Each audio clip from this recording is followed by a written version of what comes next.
Olá, seja muito bem-vindo, seja muito bem-vinda. Começa agora mais um Alesp em Pauta.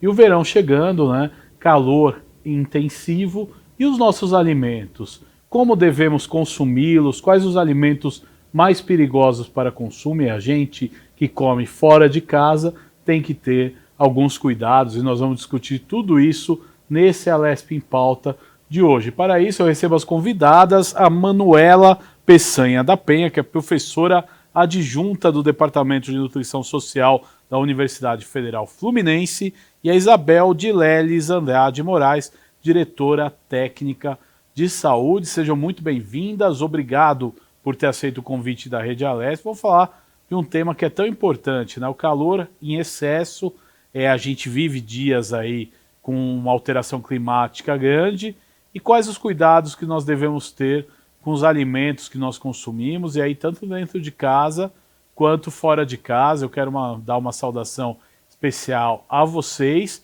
Vamos começar com a Manuela, que vai explicar um pouquinho para a gente aí dessa questão, né, que é muito complicado hoje em dia, dos alimentos que estragam muito rapidamente. Olá, é um prazer estar aqui hoje com vocês, né, para falar sobre esse tema, que é super importante, né, ainda mais nos dias de hoje, considerando o calor que a gente tem vivido, né, nesses últimos dias. A gente está num período de férias, né, também, para algumas pessoas, então, assim, às vezes o consumo fora de casa, né, acaba sendo mais frequente, né, de alimentos, refeições, lanches, na praia, né, principalmente por conta do calor. Então, a gente sabe que alguns alimentos, né, assim, a grande maioria dos alimentos, eles naturalmente, né, eles têm presente já bactérias, fungos, leveduras, e que quando a gente faz o processamento desses alimentos, né, para consumo, na forma de refeições, né, quando a gente faz cozimento, né, a gente consegue reduzir essa carga de micro-organismos, né, dessas bactérias, enfim, que poderiam causar algum tipo de doença. É, mas depois que esse alimento ele já está pronto, né, depois que essa preparação ela já está pronta para consumo, a gente tem que ter cuidados para evitar que alguns micro-organismos que possivelmente sobreviveram ali nesse processo de cozimento, né, ainda continuem no alimento, né, e possam se multiplicar e causar aí alguma doença transmitida por esses alimentos.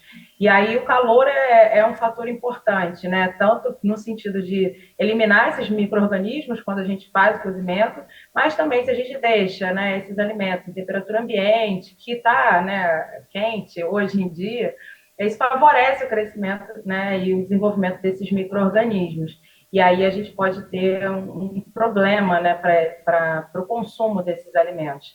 Então, um dos maiores cuidados que a gente tem que ter é evitar que esse alimento, que depois que ele está pronto, né, que ele está ali disponível para ser consumido, que ele fique muito tempo exposto nessa temperatura ambiente, né, que é a temperatura que a gente gosta, né, não tão quente, claro, mas os micro-organismos também gostam e se multiplicam, né, nessa temperatura.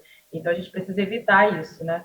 E aí a melhor forma é a conservação através da refrigeração, né? É a melhor forma que a gente tem para conseguir evitar, né, esse crescimento microbiano e evitar que esses alimentos se alterem, estraguem, né, e que a gente possa consumi-los de uma forma mais segura. Agora, Isabel, obrigado por aceitar nosso convite, né? Quais os principais cuidados que a CVS, né, toma e os órgãos, né, governamentais têm que tomar em relação a isso? Então, como profissional aqui da vigilância sanitária, a grande preocupação são com os estabelecimentos que trabalham, em especial, serviços de alimentação. E é muito importante que o consumidor também esteja atento ao escolher esse serviço, ao escolher esse local onde ele vai adquirir o alimento, observar a sua organização, a disposição do armazenamento do alimento, como ele se encontra, né, no caso dos comércios, escolher bem os locais com base nessa higiene, na forma como eles se apresentam. E para o serviço de alimentação, é o principal observar se ele está, né, suprido com refrigeradores, com condições de higiene e limpeza, cuidado com as pragas, que nesse período também é período de proliferação. Então, a higiene do local, o aspecto, o cuidado com barreiras antipragas, são observações que o consumidor pode ter no ato em que ele entra, né, adentra no estabelecimento e verifica os locais onde ele vai ser servido, como ele está organizado, essa observação dos cuidados com lixo, resíduo, para não chamar atenção ou observar pragas, que isso são indicativos de que pode haver riscos ali. Porque se tem pragas, elas são vetores, né, de bactérias, as moscas, principalmente no verão, proliferam muito, vão pousar nos alimentos e vai ser vetor também de contaminação. Então, essa questão da higienização, do cuidado do local é muito importante. E se você vai adquirir um produto num comércio para você preparar na sua casa, aí seriam as observações com o produto, né? Então, vamos supor, vai adquirir conservas, latas, elas têm que estar adequadas, não podem estar estufadas, já podem ser sinal de deterioração. Os alimentos em grãos também têm que estar bem acondicionados. E, em especial, as carnes, né? Os laticínios, eles têm que estar sob refrigeração. E a observação de que no ato de eu adquirir esse produto, ele estava adequadamente conservado, é fundamental para que esse alimento seja seguro. Então, como a doutora Manuela já colocou, se eu vou comprar um produto carne, se eu vou comprar um produto lácteo, eu tenho que observar com muito cuidado a conservação desse alimento já no local de venda.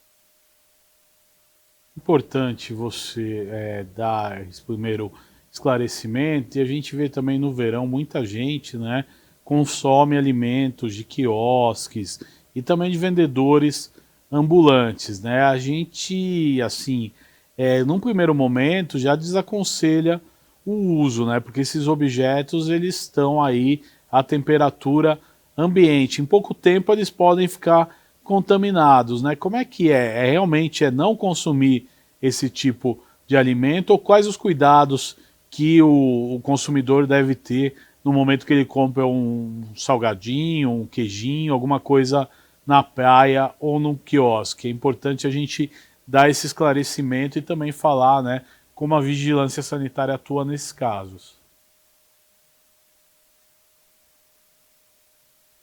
Do verão, a vigilância sanitária trabalha com programas assim, de inspeção, atua muito fortemente nos locais estabelecidos na praia, e a preferência se vai ser necessário consumir o alimento no local, ali na praia, preferir os estabelecimentos que estão instalados, para você consumir o produto assim que ele seja preparado, né? As frituras em especial, que atingem altas temperaturas, mas o consumo imediato, isso é o principal, para que se tenha esse cuidado. Existem ambulantes, como vai ter os sorvetes, a água, então aí olhar a procedência, né? Verificar se o produto de fato é um produto regularizado, de uma empresa regularizada, não consumir produtos em que você não tem clareza de quem é o fornecedor, como ele foi fabricado. Então, preferir os produtos industrializados e que tem, no caso, a indicação do fornecedor. E no caso de consumir, como eu falei, em praia, preferir os locais estabelecidos, né? Para comer um produto que foi preparado logo ali no momento, você observa que acabou de ser frito, acabou de ser preparado. Nesse sentido, você tem uma segurança maior, né? Agora, Manuela, e em casa, quais os cuidados que a gente deve tomar para que os alimentos não estraguem muito fácil, né? E às vezes a gente tem, né, por costume deixar um alimento fora da geladeira, falando, eu vou consumir daqui a pouco. É perigoso também esses pequenos intervalos que a gente faz aí para consumir um alimento, e o alimento depois fica muito fora da geladeira, ele volta para a geladeira. Teoricamente, eu estou protegendo esse alimento de estragar, ou ele pode já ir estragado para a geladeira? Como é que funciona isso dentro de casa? Então, na nossa casa, né, o que a gente tem de dados na literatura é que é o local que a gente tem o maior risco, né, o maior acontecimento mesmo de doenças transmitidas por água e alimentos.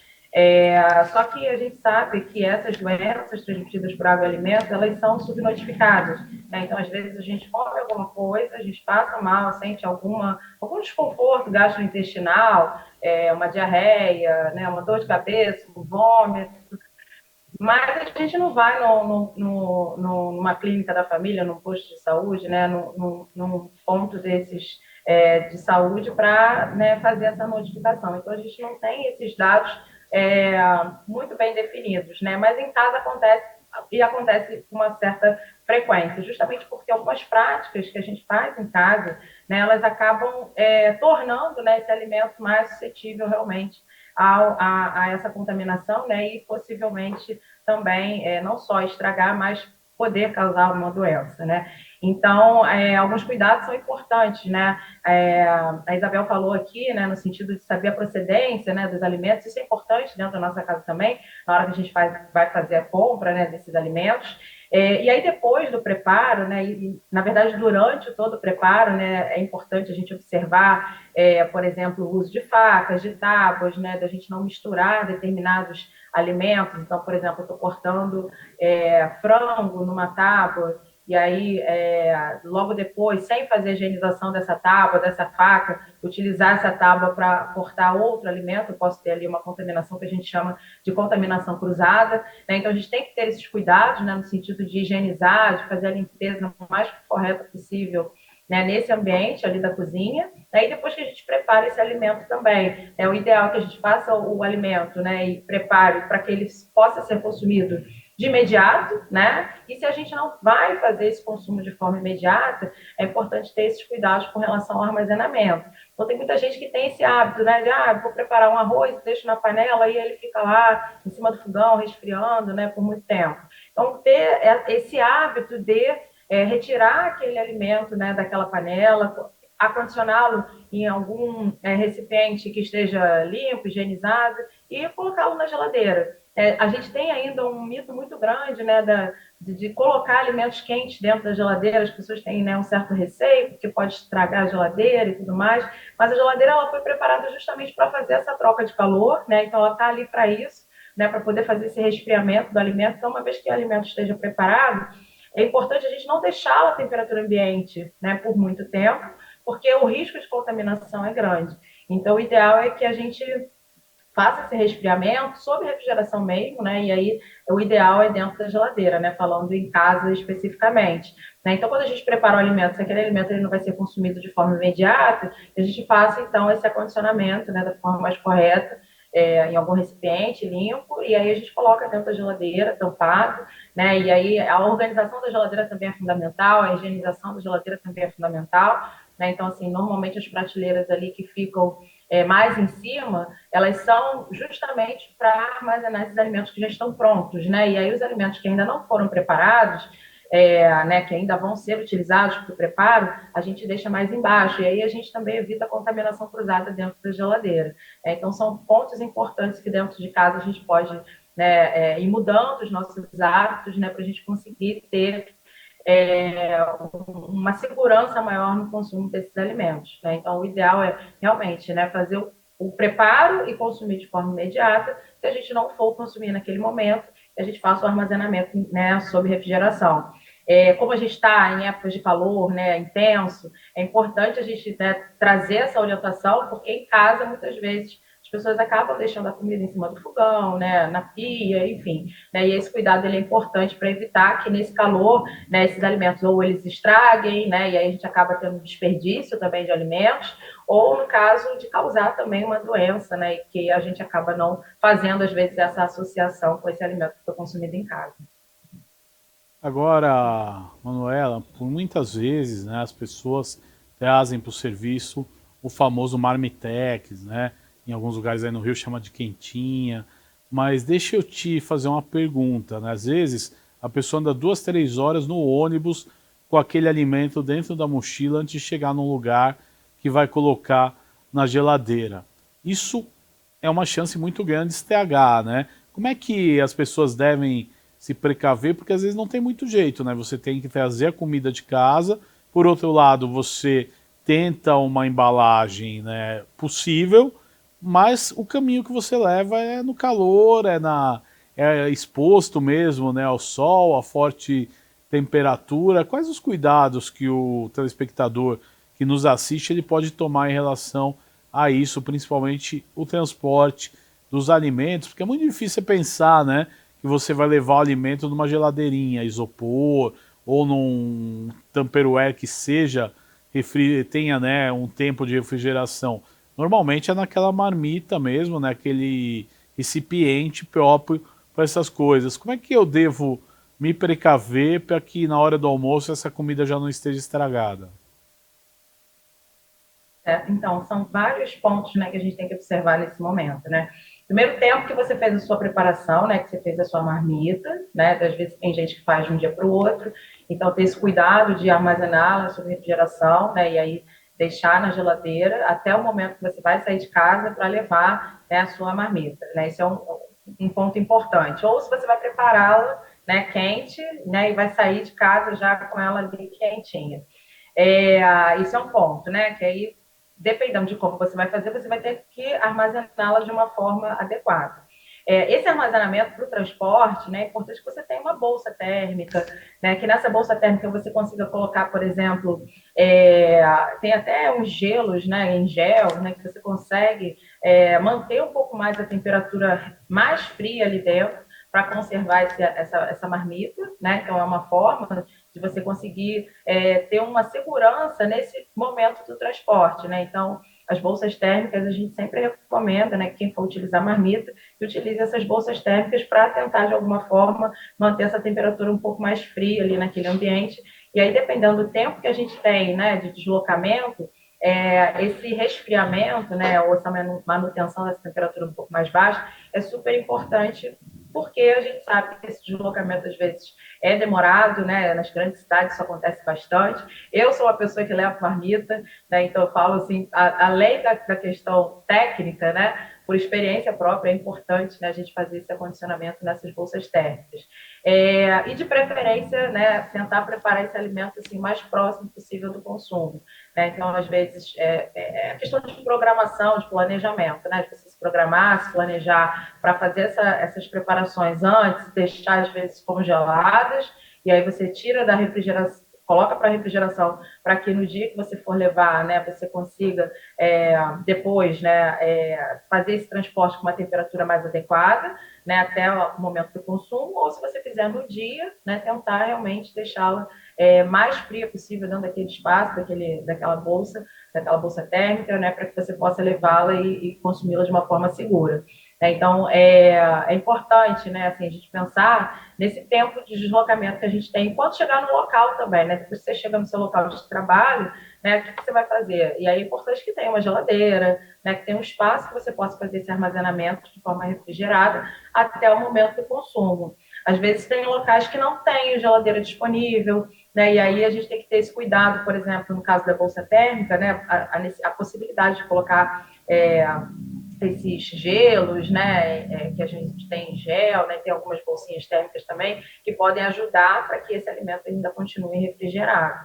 E no local, né, pensar que essa geladeira também não pode estar cheia lá de marmitas, né, todo mundo coloca um monte de coisa, né, que às vezes as geladeiras são pequenas, e aí pode ser que a quantidade de marmitas, né, e bolsas térmicas que estejam presentes ali ultrapasse a capacidade de refrigeração do próprio equipamento, né? E aí pode ser que a gente não consiga manter a temperatura adequada ali para todas as marmitas.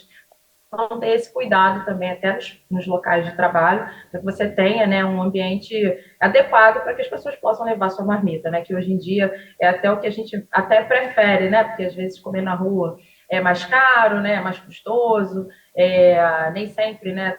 Nem todo mundo se adapta, né, à comida de rua, então levar a comida de casa, né, tem um conforto maior também, mas a gente tem que pensar aí nessa segurança que a gente vai ter, né, de todo esse processo. Agora, Isabel, você na visão aí de fiscalização, da vigilância sanitária, um fato que é corriqueiro no nosso dia a dia, é a gente sair, vai andando aí pelo entorno do nosso trabalho e acha os restaurantes por quilo, né? Que às 11h30 da manhã já está com a comida lá, oferecendo a comida com um aspecto legal, e aí variavelmente, né, de restaurante para restaurante, porém, você vai às 2 da tarde e aquela mesma comida ainda está lá, e você olha os termômetros lá fora, 36 graus, 35, sensação térmica lá em cima. Como é que isso deve ser trabalhado? E assim, essa comida ela se torna realmente nociva para a população depois de uma certa hora? Nós temos que tomar cuidado. De repente os restaurantes têm que adotar algum protocolo. Como é que funciona isso na visão da vigilância sanitária? Então, os restaurantes têm que adotar protocolos, sim. Nós temos, né, regulamentos técnicos, tanto da Anvisa como aqui do Estado de São Paulo. Aqui no Estado de São Paulo nós temos a Portaria CVS 5 de 2013. A Anvisa tem uma RDC específica para serviços de alimentação. E esses balcões onde a refeição fica exposta, eles têm que ser controlados com temperaturas monitoradas. Você vai ter o balcão, né, dos alimentos frios, com a temperatura tendo que ser mantida, e eles têm, às vezes, já até alguns dispositivos no próprio balcão, onde é possível você checar essa temperatura, mas é responsabilidade do estabelecimento a manutenção desses equipamentos, o monitoramento dessa temperatura durante todo o período em que o alimento está exposto, sejam os pratos quentes quanto os pratos frios. Eles têm que monitorar isso, fazer o controle até, por exemplo, do tipo de exposição, porque o problema também é que as pessoas estão circulando ali. Eles têm orientações para orientar também o seu consumidor, né, para, olha, não fale enquanto você está se servindo. Por quê? Porque você pode estar sendo o fator de contaminação do alimento. No período de pandemia, esses cuidados foram muito evidenciados, mas eles são sempre válidos, né? Essa atenção tem que estar sempre redobrada, e é obrigação do serviço orientar os seus consumidores, né? Por meio de cartazes, por meio de orientações, para você ter esses controles, tanto da postura do consumidor, quanto da parte do serviço de manter os seus equipamentos adequados, a temperatura monitorada, e eles têm, inclusive, que coletar amostras, né, no final do período de exposição. Isso é uma prática prevista nas resoluções, nas normativas, né, para que esse alimento fique acondicionado e eles consigam monitorar daquilo que foi preparado, qual a condição. Tanto é que essa coleta de amostra do alimento, ela é feita do alimento que está exposto, né, que foi ofertado para consumo, né? Então, esses são cuidados que o serviço de alimentação tem que ter, e com a reposição, inclusive, também dos pratos, né? Porque a questão dos pratos, o tipo de produto que está sendo ofertado, ele pode ser mais suscetível ou menos suscetível à contaminação, né? Então, isso é uma orientação que o serviço também tem que ter. Os regulamentos técnicos, eles falam, né, das temperaturas, dos cuidados que tem que ter com a conservação dos alimentos, e você tem que ter essa especificidade. Se você está trabalhando com pescado, com alimentos feitos, né, com ovos, esses cuidados têm que estar bem atentos, inclusive voltado ao cardápio que o serviço oferece. Ele tem que estar com atenção redobrada aí em relação ao cardápio que ele ofertou também. Legal, a Lesp em Pauta de hoje vai para um rápido intervalo. Já já a gente volta discutindo esse assunto, que é segurança alimentar. É rapidinho, a gente vai e já volta. Até já.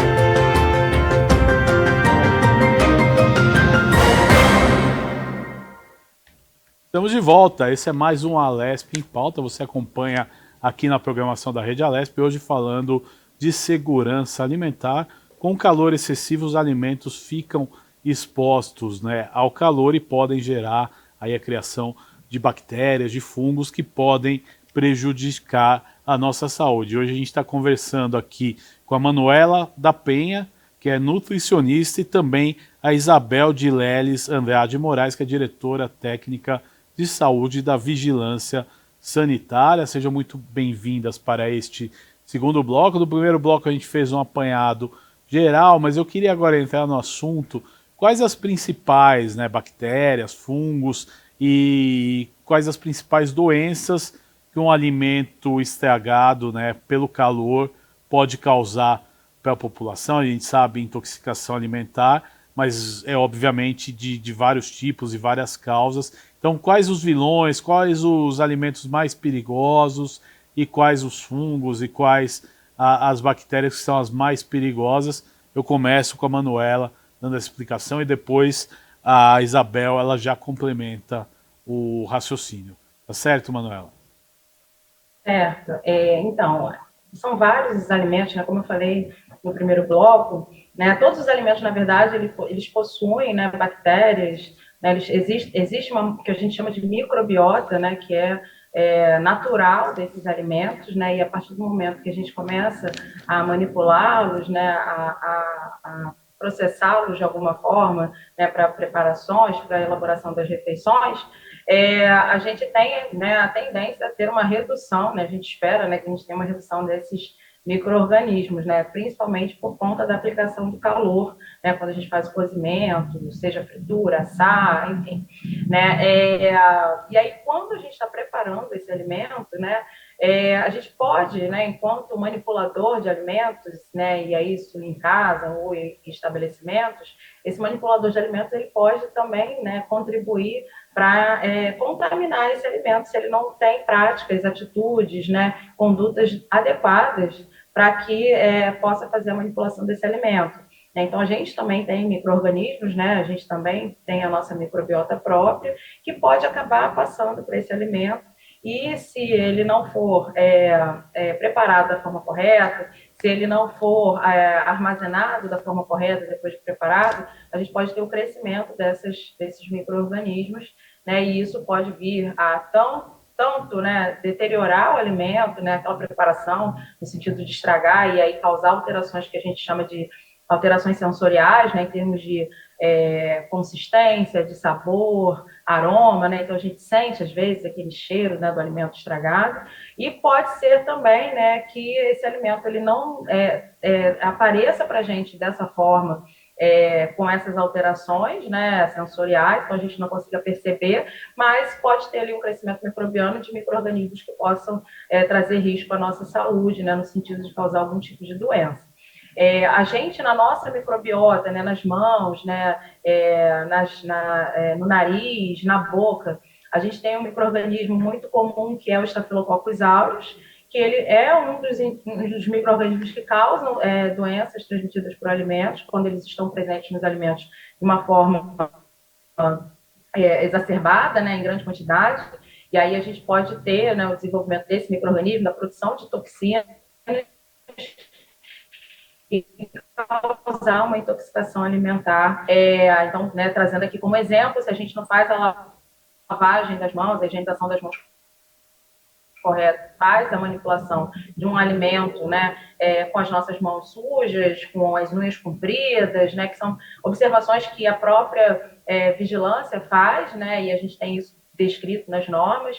Se a gente não faz essa higienização correta das mãos, a gente pode transmitir, né, esse micro-organismo, Staphylococcus aureus, por exemplo, para esses alimentos. Ou a própria fala, né, quando a gente está falando em cima do alimento, por exemplo, como a Isabel trouxe aqui no primeiro bloco, falando, né, sobre essas práticas que acontecem dentro dos estabelecimentos, né, de self-service, onde a gente vai se servindo e as pessoas vão falando em cima do alimento. Nessa fala, a gente pode ter, né, eliminação também de micro-organismos da nossa região bucal, que, né, pode ser, por exemplo, o Staphylococcus aureus, e ali a gente pode ter também uma contaminação. Então, esse cuidado, né, das condutas, das atitudes, né, que os manipuladores e os consumidores têm, acaba sendo importante para evitar esse tipo de contaminação. Por exemplo, né, falando aqui especificamente desse micro-organismo do Staphylococcus aureus. Um outro micro-organismo que a gente observa que a gente tem que ter um cuidado maior também, né, durante o processamento, né, a elaboração das preparações, né, com relação aos alimentos, é a salmonela, que todo mundo já deve ter escutado falar, todo mundo já deve ter ouvido em algum momento, né, na sua vida falar sobre a salmonela. A salmonela é uma bactéria que está presente em aves, né, principalmente em aves, mas pode acabar contaminando outros alimentos também, e esse é um risco ainda maior, né, porque essa contaminação ela pode acontecer, como eu falei antes, através de contaminação cruzada, né? Então, se eu estou fazendo a manipulação de um frango numa tábua e aí eu estou utilizando uma faca, enfim, todo aquele ambiente, né, ali, ele está propício a ter uma contaminação por salmonela, porque é uma bactéria naturalmente presente nesse tipo de alimento. Né? E aí, se eu não faço a higienização dessa tábua de forma correta, não faço o cozimento correto desse frango, eu posso ter essas salmonelas, né, sobrevivendo, né, nesse processo e ou contaminando outros alimentos, né, se eu utilizo essa tábua que não foi higienizada corretamente, ou ela sobrevivendo naquele frango que não foi cozido corretamente. E aí eu trago um risco muito grande, né, de contaminação e de doença, né, para quem for consumir esse frango ou essa outra preparação que for ser preparada ali naquela tábua que não foi higienizada corretamente. A salmonela, ela é uma bactéria que causa grandes problemas no trato gastrointestinal, né? Então a pessoa pode ter diarreia, né, vômito, dor de cabeça, né, que são os sintomas mais frequentes e que pode levar à morte, né? Então a gente tem que ter muito cuidado também, porque algumas práticas que as pessoas fazem, mas isso nunca aconteceu, né? Eu sempre fiz assim, né? A gente tem que tomar esse cuidado, porque esses micro-organismos, eles podem atingir as pessoas, né, através do alimento, através da água, e às vezes aquele organismo, aquela pessoa não está muito bem naquele dia, né? Então, a imunidade da pessoa, ela pode estar mais suscetível, né? E aí, falando de grupos específicos, né? Idosos, crianças, né? Gestantes, são mais suscetíveis, né? A terem algum tipo de doença causada, né? Através dessa contaminação. Então, a gente tem que ter muito cuidado, né, na forma como a gente faz o preparo desses alimentos para evitar que esses micro-organismos eles estejam presentes, né, em grande quantidade, ou produção toxina, né, enquanto a gente está ali fazendo o consumo daquele alimento. Então, assim, eu trouxe dois exemplos, né, que eu acho que são bem práticos, né, no sentido de a gente pensar em que práticas que a gente poderia ter para evitar que ocorra essa contaminação por esses micro-organismos, né? Então, assim, o Staphylococcus aureus, que é um micro-organismo que pode passar, né, do manipulador para o alimento, né? E a salmonela, que é um micro-organismo que normalmente está presente em grupos de alimentos específicos, principalmente aves, os ovos também, né, principalmente na casca, e que se a gente não faz a manipulação de forma correta, a gente pode ter a contaminação no produto final, né, na refeição, naquela preparação final que vai chegar ao consumidor. Isabel, e como é que é a tua visão em relação a isso? A gente sabe que a vigilância sanitária tem um olhar muito apurado por esse tipo de causa, né, de doenças que realmente necessitam de muita fiscalização e muita atenção, né?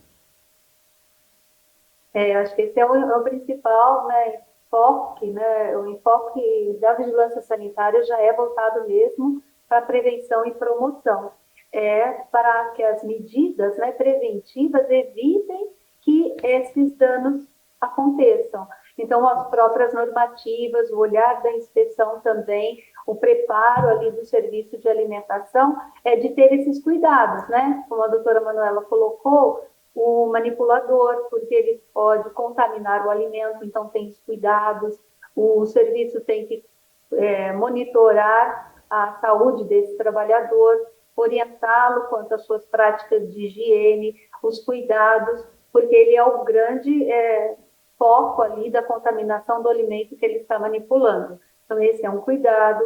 Os cuidados com as instalações, os serviços, para que as áreas de preparo e aonde o alimento já está preparado, elas sejam bem segregadas, com fluxos bem estabelecidos, para que não ocorra essa contaminação durante o preparo do alimento. Então, os alimentos crus que estão chegando, que estão para serem preparados, eles têm que estar num ambiente separado daqueles onde ele já vai estar cozido, onde essa carga, né, microbiana já foi reduzida por uma etapa do calor, da fritura, do cozimento, né?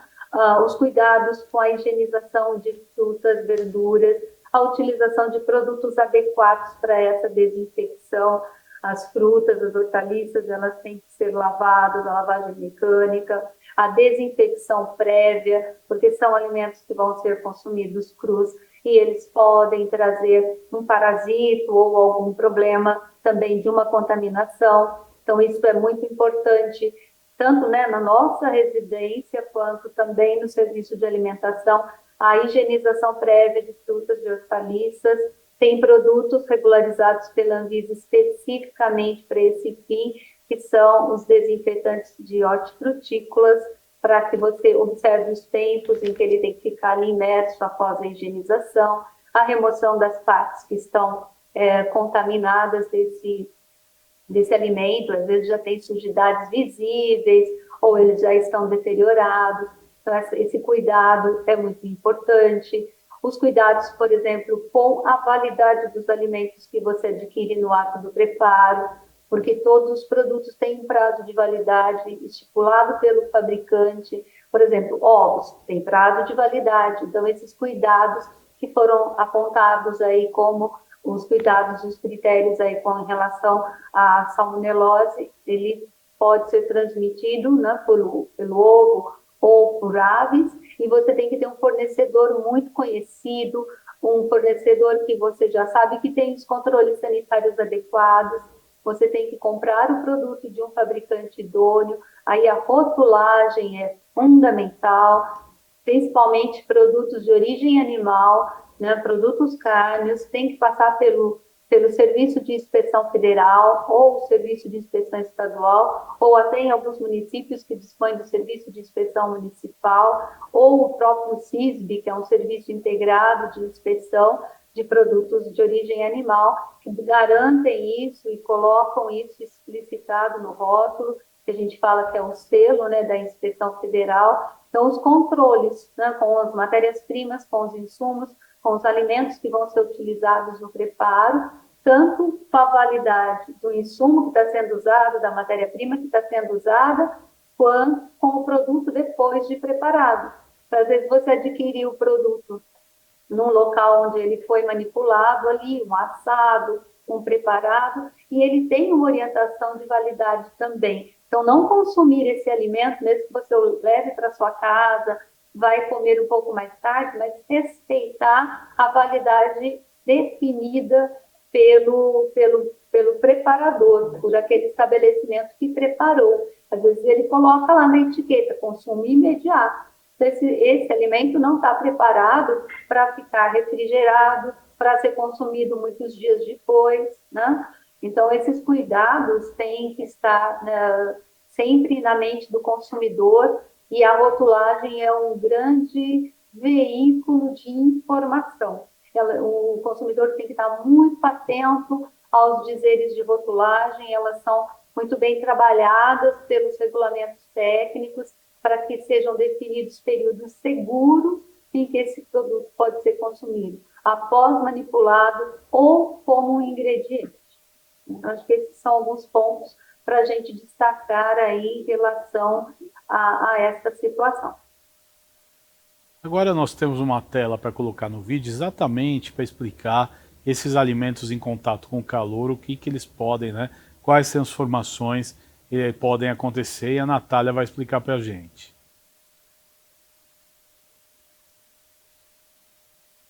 É verdade, a Manuela vai explicar para nós esse gráfico, né? Que é muito importante aí que a gente entenda, né, essa variação.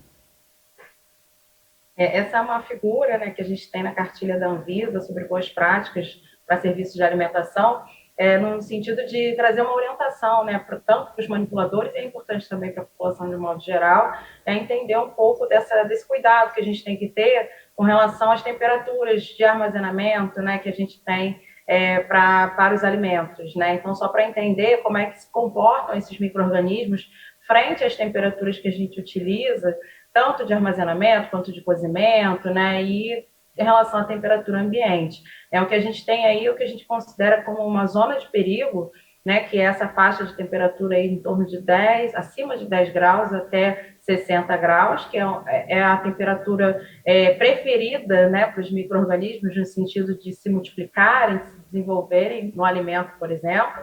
Então, ali eles encontram um ambiente propício, né, a se desenvolverem dentro dessa temperatura.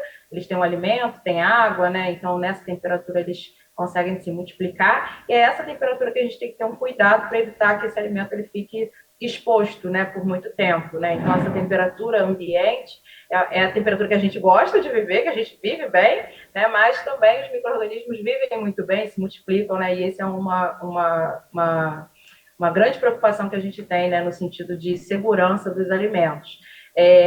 As temperaturas superiores a 60 graus são temperaturas onde a gente tem a morte microbiana.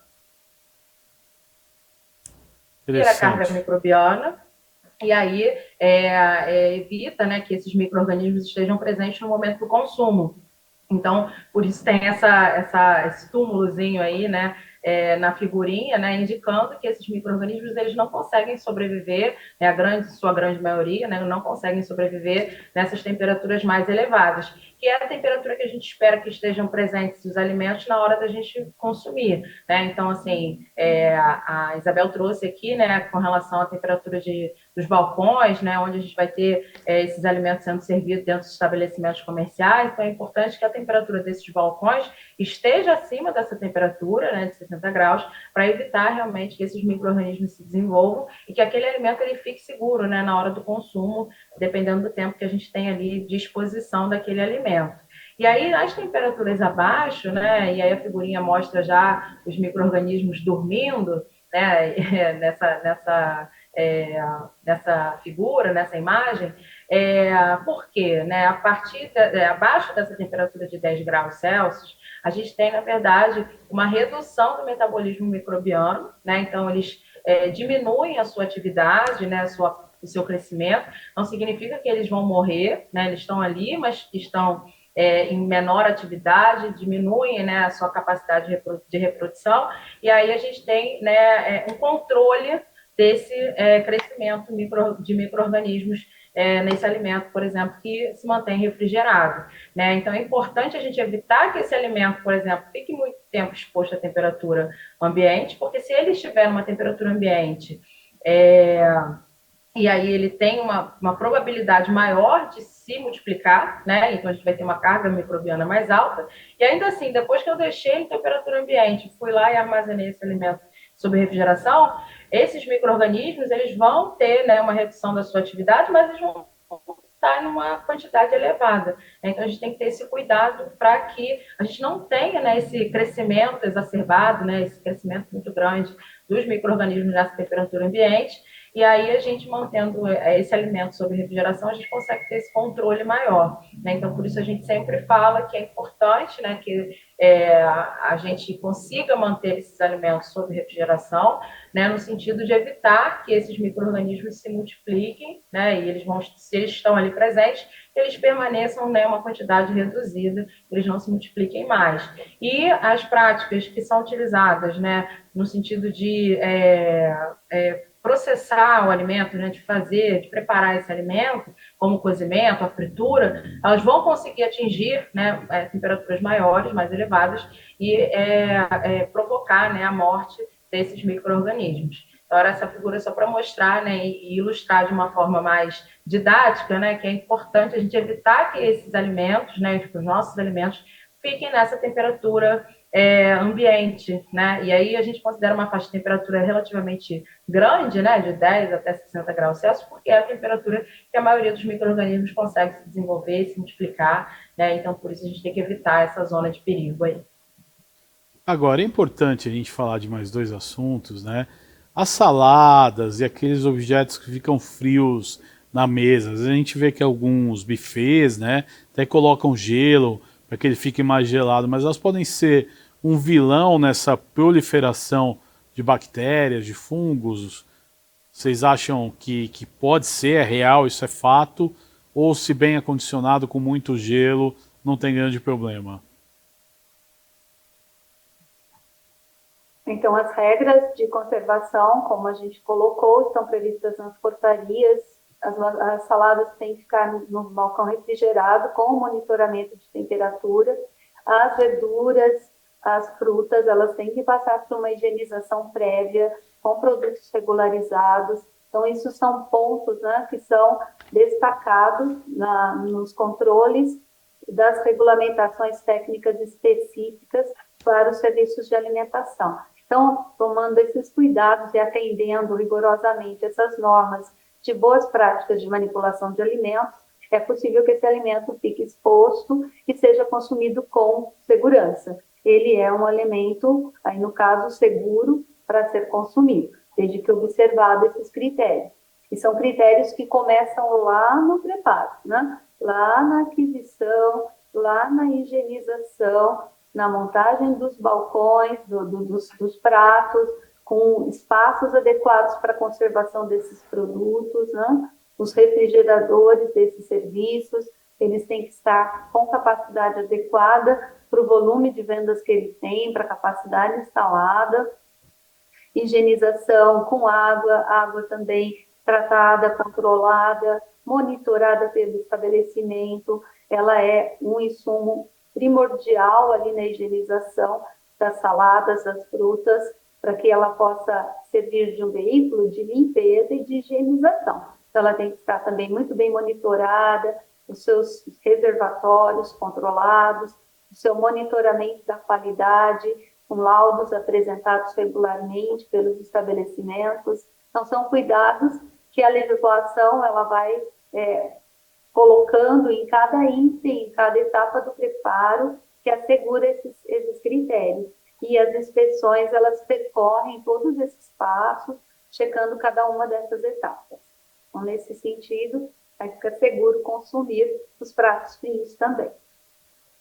Agora nós já estamos caminhando para a parte final do nosso programa. Agora é interessante, Manuela, e aquele alimento que é frito, né, que a gente fala até esturricado, mesmo a carne de porco, ela mais frita, ela tem menos chances de desenvolver qualquer problema dentro dela, né, de qualquer doença que ela possa causar. Como é que é isso? É uma salsicha cozida na fervura.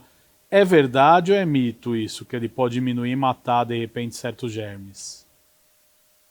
Então, falando um pouco, né, sobre esses ultraprocessados, né, no caso dos embutidos, eles já são produzidos na indústria com uma grande quantidade de conservantes, que são aditivos químicos que são utilizados para evitar qualquer tipo de contaminação nesse alimento, né? Então, o preparo tem que ser feito da forma correta, né? Da forma como a gente espera, né, que seja utilizada aquela preparação. Então, a salsicha, por exemplo, ela vai ser cozida, né, e aí a gente faz esse cozimento, escalda, né, e aí as pessoas fazem, né, tem algumas dessas práticas. A forma como a gente utiliza, né, desses alimentos é dessa forma, né, através do cozimento, ou o caso da fritura, mas independente, né, da forma que a gente utilize, seja fritura ou seja o cozimento, para esses produtos ultraprocessados, onde a gente tem, né, a presença desses aditivos químicos que são importantes no sentido de evitar qualquer tipo de crescimento microbiano e contaminação, essas práticas de cozimento, né, seja ela fritura ou não, elas são mais indicadas no sentido, né, da forma como a gente vai consumir esse alimento, né? É claro que a gente tem que observar que esses aditivos eles não vão ter ação eterna, né? Então, a gente também vai observar, né, o prazo de validade desses produtos, né, a forma de armazenamento desses alimentos antes de eles serem consumidos ou deles serem processados. Né? Mas é importante a gente lembrar que são produtos ultraprocessados onde a gente tem aditivos que são utilizados, né, no sentido de evitar aí o crescimento microbiano. Mas que as práticas que a gente faz, né, ao longo do processo para consumo desses alimentos, elas precisam seguir as mesmas práticas para todos os outros alimentos, né, para evitar que ocorra contaminação no pós-preparo. E com relação, por exemplo, à carne suína, ainda se tem um mito muito grande, né, que a carne suína é uma carne que pode trazer algum risco no sentido de ter vermes, né, e, enfim, causar algum tipo de verminose. Hoje a gente tem um cuidado muito maior nessas produções, né, dos suínos.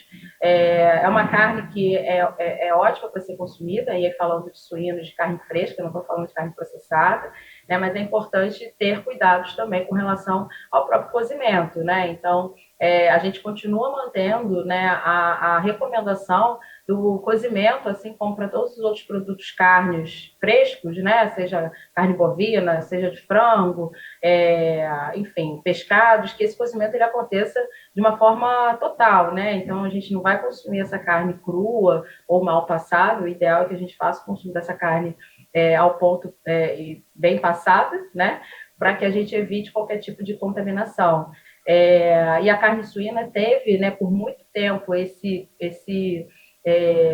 cuidado maior, justamente porque a gente não tinha a mesma forma de tratamento dos porcos, né, desses suínos, como é hoje, né? Hoje a gente tem um cuidado muito maior né, na produção dessa carne, né? Então é uma carne que ela é segura para consumo desde que a gente faça, né, o cozimento da forma correta, como tem que ser para todas as outras carnes, né? E aí a gente consiga ter uma segurança nesse consumo. Então, seja frita, seja assada, seja cozida, elas estejam bem cozidas, né? Bem assadas, bem fritas, para que elas possam ser consumidas. E aí, pegando um gancho um pouco nessa fala da fritura, é importante a gente observar que a fritura ela é uma forma de preparo, né? Um modo de preparo onde a gente pode ter diferentes formas, né, por imersão, ou então o ato de grelhar, né, em altas temperaturas também, com ou sem óleo. E aí essa forma de preparo, uma vez que a gente utilize óleo, utilize gorduras para fazer, né, esse processo de fritura, a gente tem que ter um cuidado também com a qualidade desse óleo com essa fritura. No sentido de não de reutilizar esse óleo por muito tempo, né, porque a gente pode ter aí o desenvolvimento de substâncias que são comprovadamente cancerígenas, né, e aí a gente traz um risco para o consumidor no sentido de que essas substâncias elas vão estar presentes nesse alimento depois de pronto, né, depois dessa fritura, e por isso, como nutricionista, a gente sempre recomenda, né, que se evite ao máximo a fritura, porque esses componentes mais que têm essa possibilidade de serem cancerígenos podem estar presentes nesses alimentos após a fritura. Então, evitar que esse óleo ele seja reutilizado e que outros alimentos sejam fritos naquele mesmo óleo, porque a gente pode ter aí resíduos desses alimentos se juntando a esse alimento que já está sendo frito ali, e aí a gente também tem um risco maior de desenvolvimento, né, de doenças relacionadas ao câncer, né? Então isso é importante a gente ressaltar aqui. O ideal é que a gente evite, né, o processo de fritura, né, pensando na saúde do consumidor. Mas é uma técnica de preparo que é bastante utilizada, né, nos estabelecimentos comerciais. É uma técnica que a gente tem uma elevação de temperatura muito grande, né, um risco de contaminação menor, mas, no entanto, tem a questão da saúde no sentido nutricional, né, falando aqui, e a gente tem que tomar esse cuidado, né? Então, o máximo que a gente puder evitar, tanto a fritura quanto os alimentos ultraprocessados que a gente comentou aqui também, como o caso de salsichas, desses embutidos, melhor, né, que a gente evite esses alimentos e essa forma de preparo. Quero agradecer, Manuela, quero agradecer a você, Isabel, pela participação nesse Alesp em Pauta, que hoje falou da segurança dos alimentos no período de verão. Você pode ver e rever este e outros programas em nosso canal no YouTube. Até um próximo encontro. Tchau!